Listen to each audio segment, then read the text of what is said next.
Selamat siang, salam sejahtera buat pendengar podcast SMP Tugu Bakti. Salam sejahtera saya ucapkan. Hari ini jumpa lagi tentu dengan yang lain. Kalau kemarin dengan para siswa dan siswi SMP Tugu Bakti, sekarang dengan para gurunya. Hari ini podcast SMP Tugu Bakti kedatangan salah satu pembicara. Salah satu guru yang mengajar pada Mapel Bahasa Indonesia, Pak Dismas. Selamat siang Pak Dismas. Selamat siang Pak Everson. Selamat siang. Hari ini podcast kita berbicara tentang literasi dan IT teknologi ya. Karena sebagai pengantar Pak Dismas, seperti Pak Dismas kan guru bahasa Indonesia, kita tahu bahwa literasi kita kurang. Apalagi saya sudah literasi digital, membaca secara digital. Dulu kita masih ada, dulu kan contoh membaca novel buku, sekarang novel bisa dalam bentuk digital dalam Android. Pertanyaan pembuka pengantar. Bagaimana kabar Pak Dismas, sehat? Puji Tuhan. Sehat tentu sehat saja. Bagaimana Pak Dismas melihat literasi digital dalam hari-hari ini, dalam pandangan Bapak sebagai guru bahasa Indonesia? Iya, ini dalam lingkup SMP Tugu atau dalam lingkup umum dulu? Umum. Iya. Ya, menurut pandangan saya ya, yang saya lihat keseharian berkaitan dengan literasi itu memang sudah digencarkan oleh pemerintah ya, dalam hal ini Departemen Pendidikan dan Kebudayaan. Nah, saya perhatikan di setiap sekolah mungkin menggenjot tentang literasi ya. Nah, buktinya ada membuka taman baca, kan bukan cuma di sekolah ya, saya lihat di luar juga itu banyak yang membuka taman baca, itu kan. Nah, itulah apa masyarakat menerima apa yang menjadi apa ya yang dari pemerintah ya, yang maksudnya ya keinginan pemerintah untuk meningkatkan minat baca pada generasi muda. Karena menurut apa yang saya pernah baca ya, penelitian bahwa minat baca Indonesia itu paling terendah di Asia Tenggara. Itu Asia Tenggara, belum lagi dunia ya. Nah, kita kalah jauh dengan jiran kita Malaysia, apalagi Singapura ya. Betul. Menurut Pak Dismas sebagai guru bahasa Indonesia, literasi digital gimana Pak? Kita kan perubahan tercepat dari literasi secara manual, kemudian hari-hari ini kalau saya ingin baca novel nggak harus pakai buku. Sekarang melalui Android saya sudah bisa baca buku. Menurut Pak Dismas, ini sebuah kemajuan atau kemunduran atau dua-duanya, Pak Dim? Ya, itu merupakan suatu kemajuan ya. Karena kita tahu negara kan dunia ini semakin berkembang. Jadi IT itu sangat dibutuhkan ya bagi dunia. Maka dengan literasi secara digital itu mampu membuat generasi muda selain punya minat baca, punya pengetahuan, juga memiliki wawasan tentang IT. Jadi itu sangat diperlukan dan memang itu suatu terobosan yang sangat maju ya. Jadi menurut Pak Dismas ini dengan adanya literasi digital, tingkat baca kita menurut Pak Dim akan meningkat atau dalam standar aja Pak Dim? Ya, tingkat baca kita memang sudah agak meningkat karena secara digital setiap orang mungkin mempunyai generasi ya, mulai dari sejak SD itu kan sudah bisa memegang handphone ya, handphone. Jadi mereka tuh kadang membaca, kadang buka handphone, selain setiap kali dibuka handphonenya kan pasti ada tulisan. Nah, disitulah mereka membaca. Nah, itulah literasinya. Minat bacanya. Kalau seperti yang zaman dulu ya, yang masih pakai buku itu kan anak-anak melihat kertas ada tulisan itu dibiarin aja. Jadi menurut Adim, dengan adanya literasi digital, minat baca diharapkan bisa bertumbuh dengan baik ya Pak Dim ya? Itu yang kita harapkan. tadi kita bicara skup nasional, sekarang kita bicara skup SMP Tugu Bakti tempat kita mengajar, Pak Dim. Iya, iya. Menurut Pak Dim sebagai guru bahasa Indonesia, bagaimana minat baca siswa dan siswa SMP Tugu Bakti yang Pak Dim amati sebagai guru bahasa Indonesia? Oke, baik. Ini sejujurnya ya, saya katakan memang minat baca untuk siswa kita SMP Tugu masih minim, masih minim sekali. Karena apa? Saya perhatikan mereka, kalau kita genjotkan sekarang tentang IT ya, kan mereka punya HP. Nah, kadang mereka fokusnya hanya cuma game. Nah, cuma game. Nah, kita punya perpustakaan. Saya perhatikan selama ini mereka tidak pernah masuk perpustakaan. Waktu luang dibiarkan untuk bermain. Itu berarti masih minim untuk SMP Tugu. Minat bacanya, literasinya masih di bawah. Perlu ada sosialisasi atau bagaimana terobosan yang kita buat supaya minat baca siswa kita ini bisa meningkat ke depan. Jadi menurut Pak Dim ini kita masih harus berusaha untuk meningkatkan daya baca, Iya, benar. literasi pada siswa dan siswa SMP Tugu Bakti. Iya. Menurut Pak Dim, gimana sih caranya biar mereka ini tidak fokus pada game, tapi bisa membagi antara game dan literasi digital? Nah, itu bagaimana kiat-kiatnya menurut Pak Dismas? Nah, itu merupakan tanggung jawab kita sebagai pendidik, dalam hal ini guru, juga orang tua. Nah, bagaimana cara kita supaya mereka bisa mengurangi kecanduan mereka terhadap game? Mereka bisa fokus kepada membaca literasi. Nah, perlu kita sosialisasi, lalu kita mengajak mereka supaya ke ruang perpustakaan. Nah, kalaupun ke ruang komputer, buka bacalah internet, berita apa saja. Saya selalu tekankan ke siswa ya, pada setiap kali mengajar saya bilang begini, kalian buka apa saja yang di internet, baca, yang kalian lihat dibaca, berita apa saja, baca adalah membuka wawasan Anda. Karena awal-awal memberi analogi misalnya jendela, dibilang buku adalah jendela dunia. Setiap pagi kalau kita buka jendela, yang kita lihat adalah semuanya. Kalau kita tutup hanya dalam lingkaran rumah itu, berarti pikirannya, wawasannya kurang sekitar itu. Jadi menurut Pak Dim itu, Pak Dim lagi mencoba untuk merintis bahwa mereka itu tidak hanya bermain game, tapi sedikit bisa membaca literasi melalui digital. Iya. Jadi kalau begitu Pak Dim, ada pertanyaan yang krusial. Caranya gimana sih Pak supaya mereka ini perlahan-lahan mau untuk membaca secara digital? Karena menurut Pak Dim, apa sih yang membuat mereka tertarik untuk baca secara digital? Atau apa sih menurut Pak Dim, analisa Pak Dim itu, pengamatan Pak Dim sebagai guru bahasa Indonesia, bacaan apa yang menarik bagi siswa-siswa SMP, bagi masa-masa remaja ini? Apa menurut Pak Dim secara Pak Dim lihat itu? Apa sih yang menurut mereka, oke, saya berhenti main game, saya baca. Bacaan apa? Apa berita atau gosip atau sastra, atau Pak Dim mempunyai sebuah acuan yang lain? Mungkin bacaan supaya mereka tertarik membaca secara literasi. Jadi begini, kita lihat sekarang anak-anak kan suka sekali main game. Nah, kita mencari referensi yang tentang game. Itu tulisan tentang game gimana tuh. Nah, di situ kita awal mulanya kita, ayo silakan membaca. Cara bagaimana awal mulanya game ataukah cara bermain game, itu kan itu acuan-acuan awal supaya nanti ke depannya ketika mereka sudah berminat untuk membaca, nah baru kita alihkan kepada yang lainnya. Misalnya kayak berita, kayak pokoknya yang berkaitan dengan literasi. Nah. Bagaimana Pak Dim melihat mereka mencintai sastra Indonesia?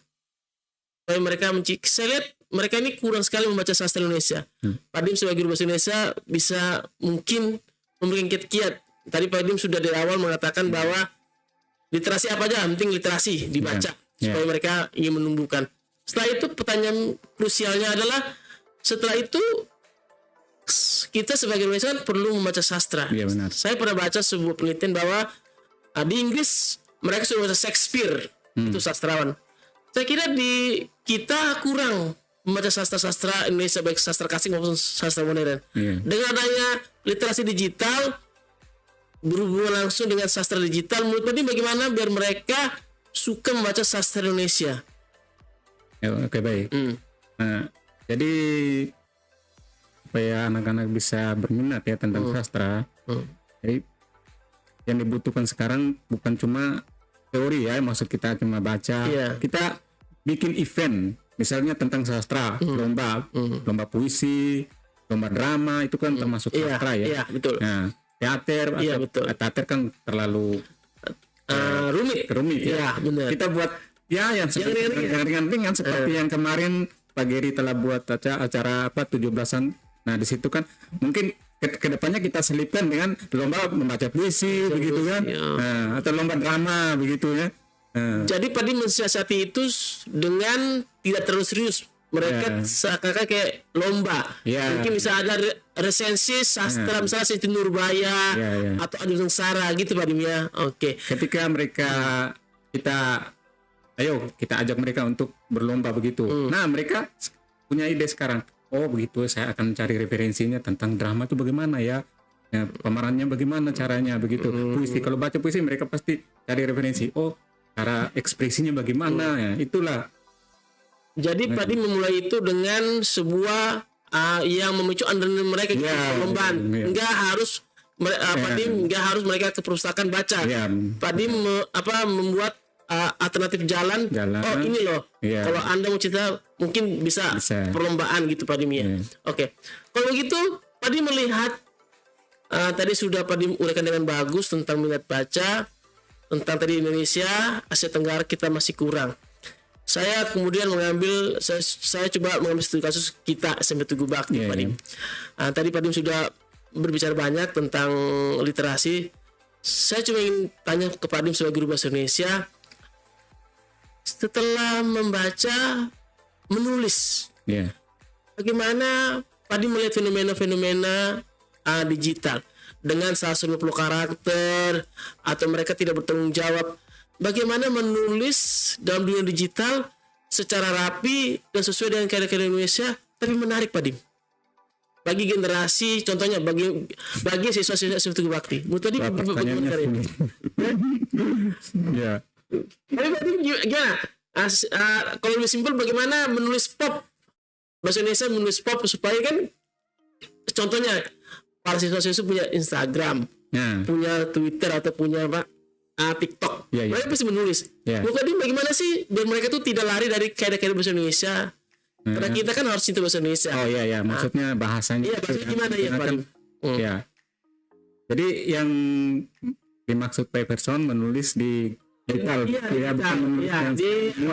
gitu. Misalnya di Facebook, Instagram, TikTok itu kan butuh bahasa Indonesia. Itu peran utamanya kita sebagai pendidik kita mengajarkan tentang tata krama, attitude, sopan santun itu yang penting ya. Karena itu termasuk dalam menulis juga bahasa Indonesia. Selain verbal yang kita ucapkan secara langsung, ada juga non verbal. Melalui tulisan. Nah itu tugas utama kita, mengajar mereka supaya menggunakan bahasa yang baik dan benar, hindari bahasa-bahasa yang kotor. Nah, kita melatih dan terus melatih. Nah, hingga ketika mereka terbiasa di dunia digital pun mereka akan menggunakan bahasa yang baik dan benar. Dan kita harus sampaikan kepada mereka bahwa kalau ada temanmu yang menggunakan bahasa yang tidak baik, tolong kamu nasihati gitu ya. Misalnya dalam grup atau dalam apa saja BA atau apa kita sampaikan seperti itu. Perlu dari pendidik dan orang tua juga harus terlibat ya. Harus sampaikan bahwa itu bahasa yang digunakan harus sesuai, karena kalian adalah anak pelajar pendidik ya. Jadi kalau begitu tadi saya terlalu ya. Saya tadi agak buru-buru, tapi saya ingin bertanya yang fundamental Padim. Bagaimana melatih mereka supaya mereka terbiasa menggunakan tanda baca pada tulisan mereka, kayak tanda titik, koma, tanda tanya. Saya lihat beberapa kalau di Instagram tuh mereka tidak memberikan tanda baca. kayak baca pun mereka tidak melakukan intonasi. Ketika koma mereka langsung duduk aja, nggak berhenti sebentar, kerja titik. Itu bagaimana Pak Dim? Kita kan perlu mendidik mereka, perlu melatih mereka membaca secara awal supaya nanti kalau gede mereka tahu, oh kalau koma harus berhenti sejenak, kalau ada tanda tanya berarti ada intonasi untuk bertanya. Saya lihat kalau saya perhatikan, saya suruh baca misal literasi IPS, saya suruh baca, mereka kayaknya tidak memperhatikan tanda baca, baca aja langsung, tidak. Sejak dini kita perlu mengajari mereka memperhatikan tanda-tanda baca.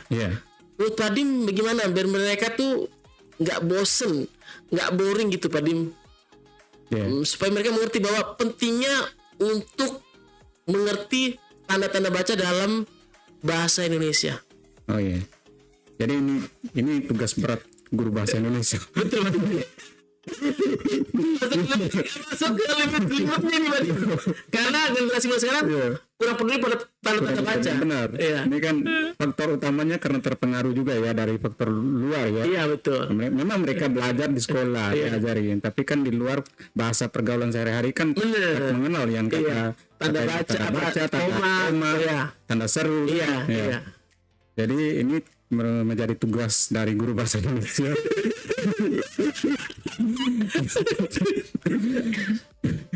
Jadi ya sebagai guru bahasa Indonesia saya akan selalu mengajarkan tentang itu, dan bukan apalagi sekarang cuma guru bahasa Indonesia ya, semua guru tolong nanti nasihati kalau ada apa tulisan atau harus tahu tanda bacanya ya, jangan asalan saja.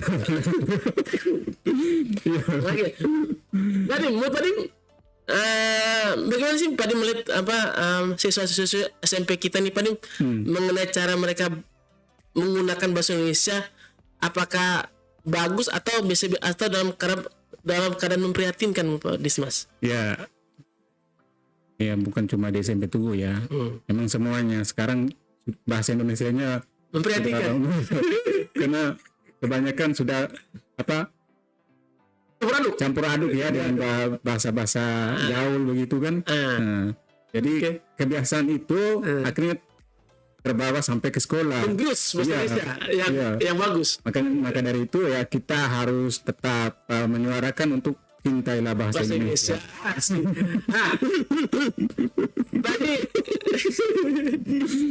Tadi bahasa gaul. Bagaimana Pak Dim melihat bahasa gaul dalam perspektif Pak Dim sebagai guru bahasa Indonesia? Itu bagus atau dia sering melengkapi dengan bahasa Indonesia, atau dia sebagai sebagai penghancur dari bahasa Indonesia, karena bahasa gaul kan tidak menggunakan kaidah-kaidah EYD bahasa Indonesia. Silakan Pak Dim. Bahasa gaul tergantung ya. Kalau bahasa gaul kita lihat yang mana yang bukan kita melarang bahasa gaul ya. Memang itu sewajarnya karena perkembangan zaman sekarang ya. Namun lihat mana bahasa gaulnya, yang mana yang perlu kita terapkan dan mana yang tidak. Nah, maksudnya yang kita terapkan itu bahasa gaul yang ya tidak menyinggung perasaan orang atau tidak kasar lah begitu ya. Jadi kalau memang itu bagus ya kita gunakan, tapi mohon maaf gunakan di luar lingkungan sekolah. Kalau di dalam lingkungan sekolah harus pakai bahasa Indonesia yang baik dan benar. Yang baik dan benar, bukan yang baku, maksudnya yang benar. Kalau yang baku terlalu resmi lah. Ini salah negara. Salah negara dalam rapat-rapat umum. Saya ingin bahasa gaul Pak. Bahasa gaul ini kan ada bahasa yang singkat, ada bahasa-bahasa lagi yang kita ketemu misalnya mereka kemudian mempersingkat atau bahasa-bahasa Resia. Yang saya tanyakan mengenai fenomena ini adalah apakah Pak Dim prihatin suatu saat generasi muda kita sudah nggak suka lagi bahasa Indonesia tapi lebih suka bahasa-bahasa gaul, bahasa-bahasa yang sudah dimodifikasi. Bagaimana Pak Dim melihat perkembangan 10 tahun atau 20 tahun akan datang sebagai seorang guru bahasa Indonesia? Mengenai perkembangan bahasa kita ini, kayaknya kalau saya lihat sih sekarang sudah banyak orang memakai bahasa-bahasa yang keluar jalur dari bahasa Indonesia gitu. Kayak contohnya kayak bahasa anak Jaksel gitu kan, kayak digabung antara bahasa Inggris dan bahasa Indonesia gitu kan. Contohnya saya lagi boring. Itu kan nggak ada bahasa Indonesia atau ya contoh gitu. Padim mencampur itu sebagai sebuah kebagusan atau akan membawa keprihatinan dalam bahasa Indonesia, Padim? Iya, ini yang sangat kita prihatin ya. Ya. Memang kedepannya kalau memang dibiarkan ya maka bahasa Indonesia akan terus punah. Bukan punah tapi nanti bisa ya yang dulunya pemerintah telah mencanangkan tentang IED, tentang KBBI, pokoknya yang bahasa Indonesia lah. Kalau sudah dicampur adukan dengan bahasa-bahasa gaul dan digunakan ke mana saja, bahkan kalau saya perhatikan dalam YouTube ya, itu orang-orang Malaysia saja ya, luar negeri khususnya Malaysia itu kalau berbicaranya suka menggunakan bahasa-bahasa gaul Indonesia. Iya, berarti bahasa gaul itu sudah melanglang buana sampai keluar Indonesia. Iya. Itu perlu dibanggakan atau dirisaukan, Padim?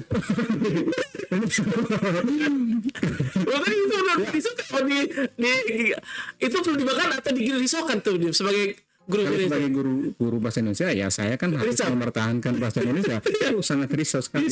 Memang kita tahu Malaysia kan bahasanya hampir mirip dengan kita, tapi beda. Sangat beda. Mirip tapi beda. Benar. Jadi harusnya yang kita gaungkan bahasa Indonesia sekarang kan sudah menyebar ke beberapa negara ya. Benar. Misalnya di Vietnam kan dijadikan bahasa kedua negara. Setelah bahasa Vietnam. Nah, seharusnya yang sering selalu kita gaungkan itu bahasa Indonesia yang baik dan benar. Bukan bahasa gaul. Bahasa gaul cukuplah di Indonesia. Maksudnya di lingkungan kita sehari-hari. Opsi keluar negeri gitu. Iya. Tapi kalau mereka lebih mengenal bahasa gaul dan bahasa Indonesia, menurut gimana? Ya, itu menjadi tugas pemerintah. Untuk apa?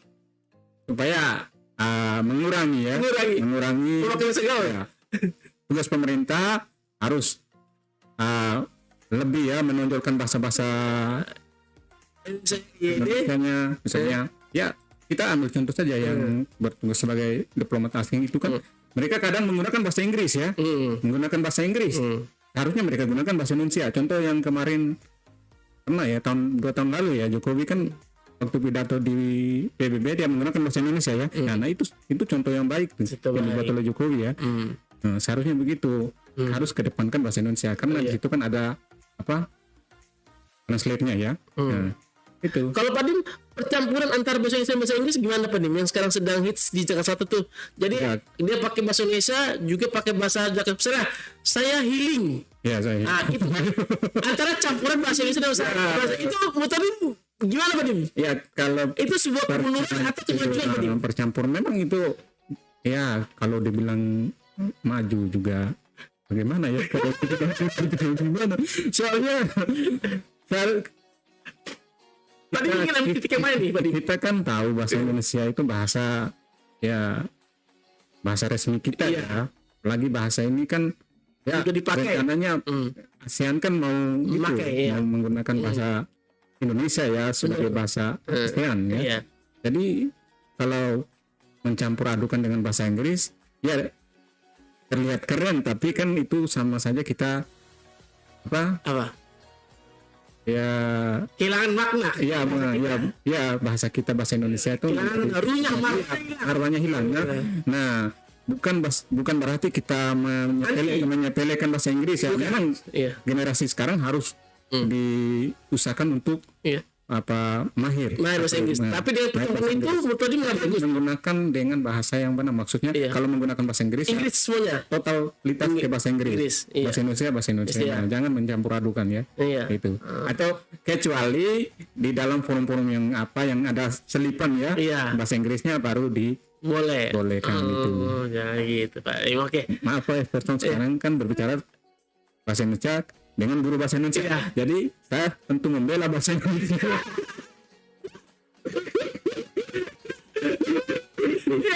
Saya perhatiin kan di Jakarta Selatan sudah muncul misalnya gue lagi healing nih atau itu kan itu percampuran Padim. Saya juga melihat ini sebuah kemunduran atau kemajuan. Kalau dalam kacamata Padim kan memprihatinkan Padim. Oke, kalau bertolak pada apa yang dikatakan oleh Padim sebagai guru bahasa Indonesia, saya ingin bertanya lagi Padim.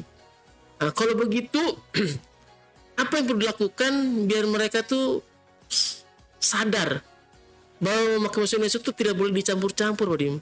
Menurut Pak Dim, apa sih triggernya, apa sih pembelajarannya biar mereka paham tidak penting mencampurkan bahasa Indonesia dengan bahasa yang lain. Itu menurut Pak Dim bagaimana pengajarannya bagi mereka biar mereka mengerti bahwa bahasa Indonesia ya bahasa Indonesia, nggak perlu dicampur gitu. Karena kalau dicampur kelihatan bahwa kita nggak punya kemandirian, nggak punya wibawa secara bahasa. Secara bahasa, benar. Ya, itu ya kembali lagi ke sekolah ya.